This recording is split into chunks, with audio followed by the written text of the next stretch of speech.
I'm so excited. I have not done a TBR jar video in I don't know how long. I haven't done one since February. That is crazy, but your girl just has not been reading books. And what's the point of doing a TBR if I'm not gonna read it? But we're back. I feel like June is the best reading month that I've had in a while. Maybe the best that I've had all year. And I am just so ready to be back, enjoying reading, getting through so many more books. I just want things to go back to normal and I want this slump to be gone. And one of my favorite things to do is to film these TBR videos. They just get me really excited about reading, looking forward to the books that I hope to read in the month, and just overall. I think that my TBR cart is looking pretty good right now. It's full of all of my summer books and then my 25 books to read in 2025. So I could have put more books on here, but I wanted to make sure that I'm prioritizing these ones. So if I get a prompt and I don't find a book on here that relates to it, I will most likely just draw again, unless I do think of a book that I'm really excited to read that's not on here, because for the most part, I definitely want to stick to these. Let's get started. I'm sure that you guys know the drill, but I just have a bunch of prompts in here. I think I'm gonna pick 6. That feels like a good number. I probably won't get to all of these. I rarely get to all of the books on the TBR, even if I'm not in a slump, so it's more so just a guideline, but I love having 6 to pick from because this is really fun. And I love to stretch this video out as long as possible. So let's go ahead and pick the first one. We have a cover that matches my outfit. That's interesting. I'm wearing this brown and blue Sabrina Carpenter shirt. I feel like that's not the best color palette, but let's see what I've got. I don't really have anything that's brown and blue, but I feel like these two, which just so happen to be both cowboy romances, kind of fit the best. If we're just trying to match the color of the words, this one has a little bit of brown on it. It's not really the same brown, but I feel like we're kind of matching. So I guess I'm gonna go with this one, which is Done and Dusted by Lila Sage. I just talked about this book because it's on my summer TBR, and I am excited to get to this one. As I said, it's a cowboy romance, and this book has been sitting on my shelves for a while, and I've never really been drawn to it, but I'm currently kind of in a romance mood, so I feel like this is the best time to give this book a shot. And I just love the fact that this is really short. It should hopefully just be a really fun, good time. I just filmed my summer TBR video where I read the synopsis of this, so I should know what it's about, but I completely forgot. Oh yes, it's brother's best friend. He's a bad boy. She is a maybe retired horse rider. I feel like I've heard mixed things on this book and kind of the series as a whole. I feel like this could be one where I could have too high expectations and then be disappointed a bit, but I feel like I know what to expect and I feel like I'm gonna enjoy it. So I don't feel like this really matches me too well, but this is book number 1. Prompt number 2, we have a book I've been putting off. I never like getting this prompt because I'm putting it off for a reason, of course. Oh, actually I have the perfect book. I feel like I got way too excited there, but I know right away I have to read We'll Always Have Summer by Jenny Han, because I have literally been putting this book off for a specific reason for a year, maybe 2 years. And that is because I have been waiting until the 3rd season of the show comes out, because that is modeled off of this book. And for the past 2 seasons, I have read the book and then watched the show right after. So it's kind of become a thing. I just really enjoy comparing what happens in the book to the show. So I've been putting this one off for so long, but I can finally read it. So this is perfect for the prompt, I feel like. This is of course book 3 in the Summer I Turned Pretty series, which is so popular because of the show, and also just this author is so loved. She also wrote To All the Boys I've Loved Before, which was also turned into a movie. They are just very summery teeny bopper romances. We have a love triangle, we have a beach house, we have a lot going on, and this is another one that should be a super quick read. I think that I read books 1 and 2 in like a day each, and I'm a pretty slow reader, so that is saying something. The font is pretty large and these are small, so that is really exciting. Just the idea that I could get through a book really quick, especially because of my slump. Anything like this I'm really gravitating towards because it just feels so good to get through a book quickly. But also I'm just really excited to watch the show, which comes out July 15th, I think. So that's book number 2, a romance. Oh my gosh, perfect for summer. And I have said this a million times by now, but I am so excited to get into more Emily Henry. And I do have Beach Read and Happy Place on here. I think I'm gonna go with Beach Read. I have been really looking forward to this one, not only because I think it's perfect for summer, but also just because this is everyone's like original favorite Emily Henry book before Happy Place and her other newer ones. This was everyone's favorite. This was like the romance book, and I recently read Book Lovers by her and I really enjoyed it, honestly way more than I expected to, and it was 1000% because of her writing. The plot was good as well, but I can definitely tell that I just love her writing. It just flowed and felt so natural reading it. I just really enjoyed it. If you can't tell, I am so excited for this one, and this is about Gus and January. I have heard people talk about these 2 people for so long, so I'm excited to finally be in on this. But they are both writers. He writes literary fiction and she writes romance, and I don't know if they know each other beforehand, if they don't like each other. I don't know what the situation is, but for some reason they're both at 2 neighboring beach houses for the summer to write, and they have severe writer's block, so they decide to switch genres. I love reading books that center around people who also love books. I definitely have super high hopes for this one, but I think that it's going to deliver. Wow, I can't believe that all 3 books are romances so far. Me from a couple months ago was so anti-romance. It's so funny how much my taste has shifted in like 1 month. let's move on to pick number 4. We have a cover I don't love. Okay, so we are just going based off of looks. What don't I love? Okay, I'm not obsessed with Upgrade by Blake Crouch, but I don't hate it. She's definitely a contender. Just like everybody else, I do not love the Mortal Instruments covers. I just think they're ugly. But am I in the mood to read that one right now? I don't know. Not particularly. I could do Second Chance Summer by Morgan Matson. I think that this is also a pretty ugly cover.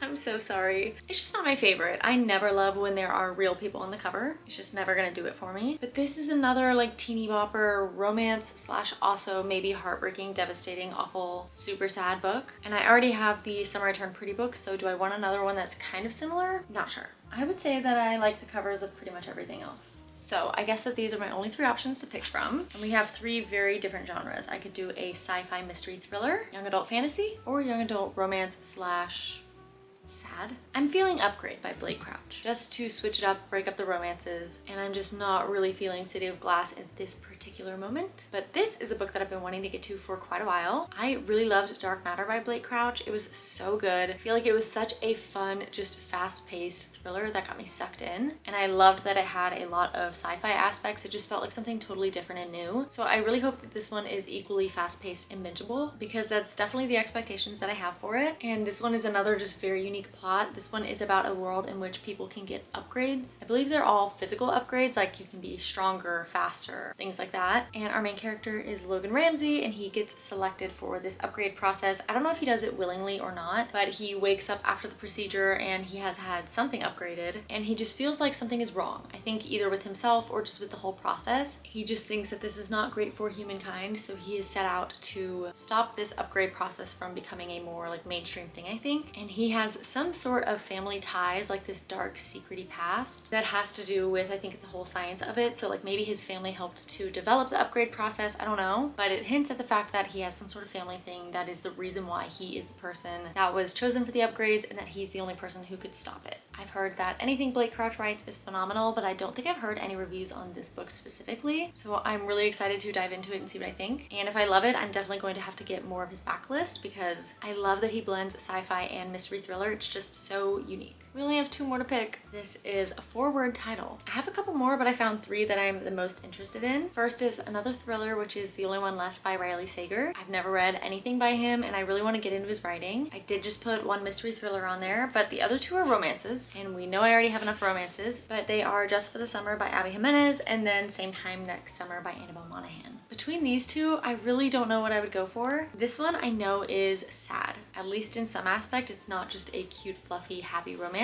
And do I feel like I'm ready for this? Maybe, but this one is also just so short, so I could get through it really quickly, which I know isn't the best reason to be picking up books. Like, my goal is not to speed through things, but it's very appealing to me right now. And then this one, ooh, I've been saying that I'm really in the mood for a thriller that's like really twisty, and I'm not saying that this is 100% what this book is, but there's a good chance. I feel like I've heard just so many good things about his writing. This is the hardest pick yet. I think I'm gonna go with this one just because I've had it on my TBR the longest. It is on my summer TBR, and I do already have 3 romances, so I feel like this is a good pick to round it out. This is, I think, very loosely modeled off of the Lizzie Borden case. It's about a woman named Lenora Hope, who is the only person in her family who survived some sort of massacre, and in the present timeline, she is maybe in her 80s, and she is living all alone. She can't take care of herself, so she has a new caretaker come in, and for whatever reason, she decides that she wants to share the full truth of what happened with the new caretaker. And I'm pretty sure that Lenora has not spoken since the incident happened with her family. Like, I don't think she's spoken to the media, and I think that she physically is just not verbal anymore, and she is sharing the whole story over a typewriter. I feel like I've talked about this one so many times recently, but I'm just so intrigued by the plot. I really hope that it doesn't disappoint. I hope that this is a really fun, twisty book. So that's pick number 5.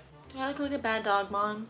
Is that a yes? He just looks so sad. Well, we only have 1 left, so let's go. I'm trying to think of what kind of book would round out the TBR pretty well, and I don't even know. Maybe a general fiction? Maybe a fantasy? Let's see what the prompts have to say for it. This says an orange cover. You really put me in a corner there.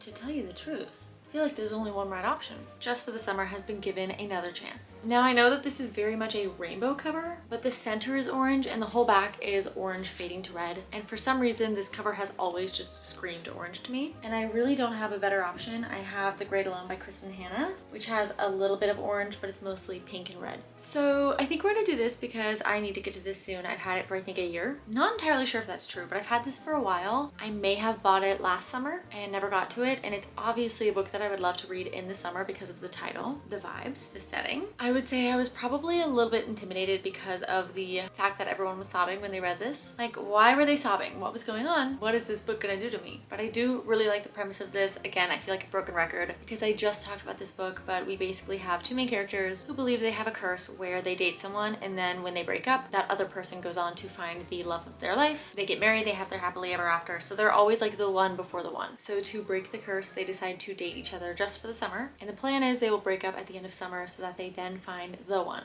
Obviously it's a romance, so that's not gonna happen. They are the one, or they have to be. Maybe they aren't the ones for each other. Maybe that's why everyone is sobbing. I don't know, but I do believe that this one deals with some more heavy topics outside of just the romance, and that's probably a big reason why people were feeling a lot of emotions while reading this one. But I have really enjoyed the other two books that I read by her, which were the other ones in this series, Part of Your World and Yours Truly, and I've heard that this one has a lot of cameos from those other characters, which is exciting. I always love to see that, and I really enjoyed those characters, so it's gonna be fun to see them here. And yeah, I just feel like I am ready to be either emotionally wrecked or just have a good time. Whatever this book is gonna give me, I feel like it's just time that I read it. So these are the 6 hopeful books that I would love to read in July. We have 4 romances and 2 mystery thrillers, so definitely a very stacked TBR that is leaning towards what I feel like are the genres that everyone kind of gravitates towards in the summer, and I'm not mad at it. I'm very excited about all of these. I think that if I had to pick one that I'm the most excited about, it's probably the Emily Henry book, just because I know it's gonna be good. Let's do a quick little recap. For a book that somewhat matches my outfit, we have Done and Dusted. A book that I've been putting off is We'll Always Have Summer. For any romance, we have Beach Read. A cover that I don't love is Upgrade. Sorry, Blake, the only one left.